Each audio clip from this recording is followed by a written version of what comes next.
Alors, Monsieur le ministre Gendron, Monsieur Bédard, conseiller du Trésor, Monsieur Derry du Fonds régional en agriculture nordique, Monsieur Simard, président du PA, Monsieur Paradis, président de la CRE, préfet et maire. On nommera pas tous les chapeaux de tout le monde parce qu'on en aurait pour longtemps. Partenaire du Franc 02, OK? Le Franc 02, c'est le Fonds régional en agriculture nordique. 02 pour la région. Représentante des médias. Distingués invités. Il y a M. Claveau qui est là aussi. M. Claveau, député de Duluth. Distingués invités, mesdames et messieurs. Alors, je vous souhaite la bienvenue à cette conférence de presse qui annonce en fait le fonds de recherche en agriculture nordique. On est très contents. On a fait venir un climat nordique aussi pour la circonstance. Mais je pense que ça impressionnera pas trop M. Gendron, qui est lui-même d'une région plutôt nordique. Donc, c'est rendu. Ça ne l'a pas empêché de venir ce matin. Alors, mon nom est Sylvie Denis. Je suis directrice régionale au ministère de l'Agriculture, des Pêcheries et de l'Alimentation du Québec. Et j'ai le plaisir d'animer cette conférence de presse. J'inviterai à tour de rôle les personnes à venir prendre la parole. Et à la fin du point de presse, M. Maxime Couture animera la période de questions pour les journalistes.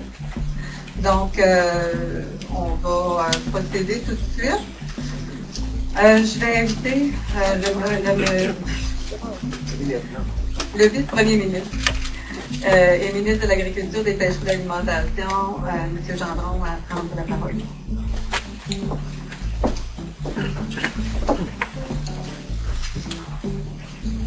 Merci, madame. Alors, je salue mon collègue Stéphane, ministre régional, M. Claveau également.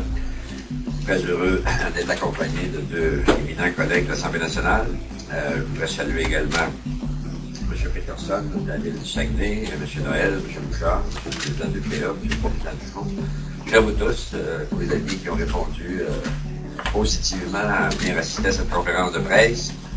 C'est clair que pour un régionaliste, c'est toujours intéressant de venir ailleurs, dans une autre belle grande région. Alors, c'est un plaisir pour moi d'être ici, d'autant plus qu'on croit qu'on a une fort belle initiative régionale d'abord à annoncer, qui permettra, j'en suis sûr, de mettre en valeur le caractère et l'identité nordique du secteur agroalimentaire du Saguenay-Lac-Saint-Jean. La création du fonds de recherche agroalimentaire axé sur l'agriculture nordique au Saguenay, auquel est associé le MAPAC, est une excellente nouvelle. D'ailleurs, normalement, on ne dit jamais pour un ministre, mais un ministre, ça se déplace rarement s'il n'y a pas quelque chose d'intéressant à dire ou qu'il n'y a pas de bonnes nouvelles. Alors, je suis fier aujourd'hui de vous annoncer que le MAPAC sera partenaire avec vous pour un montant de 300 000 dans ce fonds. Le fonds est plus important que ça, c'est un fonds de presque 1 million et il y a une très large contribution du milieu. Comme c'est normal, quand on croit quelque chose, il faut que les premiers concernés y participent. Stéphane développera davantage cet aspect-là, je peux me contenter de ma responsabilité aujourd'hui. Mais c'est clair que ce fonds comblera les besoins, et regardez les mots importants, là, de recherche et d'innovation en agroalimentaire de votre région. Et ça nous permettra, le nous étant le Québec et le ministre, d'explorer de nouvelles voies liées à notre climat. On connaît notre climat, il y a ce qui nous arrive. Alors, il faisait très beau vendredi saint, samedi saint, soleil de pion, on a 10 degrés, aujourd'hui, ça a changé. Alors, c'est ça. Alors, pour composer avec cette réalité-là, ça nous permet de faire des belles choses. Alors, on pourra mettre davantage en valeur le potentiel agroalimentaire nordique et, une phrase peut être très longue, c'est quelque chose que je connais parce que nous, avec la ferme expérimentale de Café-Clétel, en Abitibi, on a développé passablement de trouvailles intéressantes avec la nordicité et une espèce de chaud-froid, la rétention des sucs gastriques et cette espèce de régolément. Ça permet des réalités surprenantes si, effectivement, on les appuie sur la recherche et l'innovation. On peut se le dire, c'est un beau défi Puis on doit pas être gêné de se le dire. C'est un beau défi de pratiquer l'agriculture dans notre Québec nordique. Puis vous êtes bien placés pour le savoir. Mais nos agriculteurs, ils sont comme les Québécois et les Québécoises, ils sont ingénieux, ils sont audacieux et ils ont su développer au fil de notre histoire une expertise et surtout des produits distinctifs. J'insiste, des produits distinctifs dont on doit être très fier. Votre région fait figure de leader d'ailleurs en cette matière, c'est pourquoi vous avez obtenu le créneau d'excellence accord de l'agriculture nordique axée sur le bleuet sauvage et la pomme de terre de semence.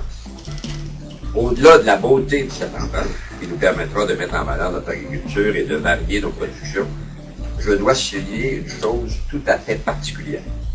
Cette entente a permis une large mobilisation sans précédent dans votre région. C'est probablement ça la meilleure nouvelle du jour.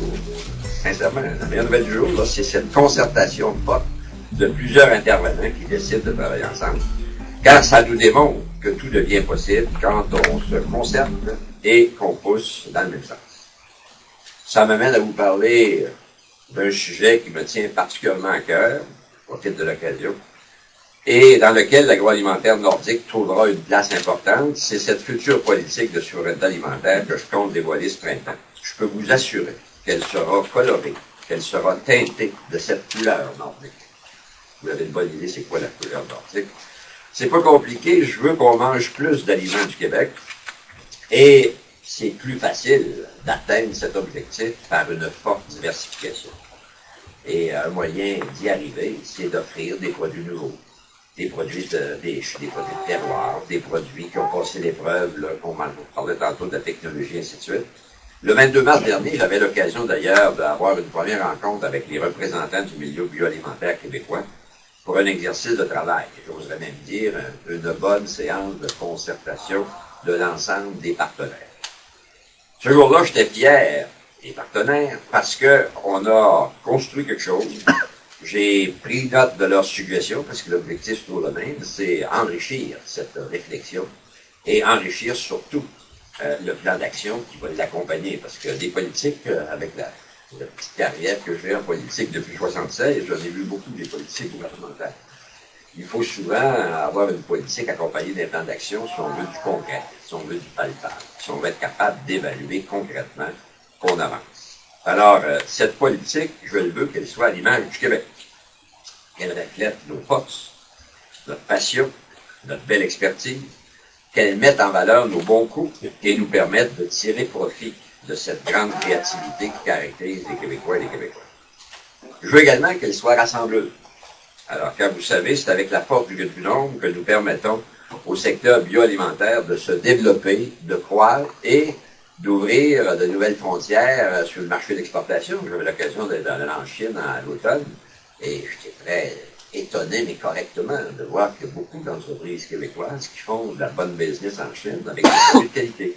Parce que les Québécois sont ingénieux, créatifs et ils sont en mesure d'offrir des produits de qualité. Je veux que cette politique crée de l'emploi dans toutes les régions, tout en encourageant une occupation, ça aussi c'est important, une occupation dynamique de notre territoire. Puis là, ça va avoir l'air contradictoire, mais non, ça ne l'est pas. Il faut protéger notre patrimoine foncier, parce que même ici, il y a des envies de certains de s'en occuper autrement que notre culture historique. Donc, il faut surveiller ça. Mais en même temps, on ne pourra pas toute notre vie parler d'occupation dynamique du territoire si on ne fait pas d'efforts additionnels pour maximiser l'occupation des sols. Les sols en friche, c'est pas yautre, ça. C'est pas yautre pour faire ça. Donc, il faut maximiser l'occupation dynamique du territoire. Et mon collègue Sylvain, qui est pas loin ici, là, à Gaudreau, c'est une préoccupation qui l'habite par une politique d'occupation dynamique du territoire.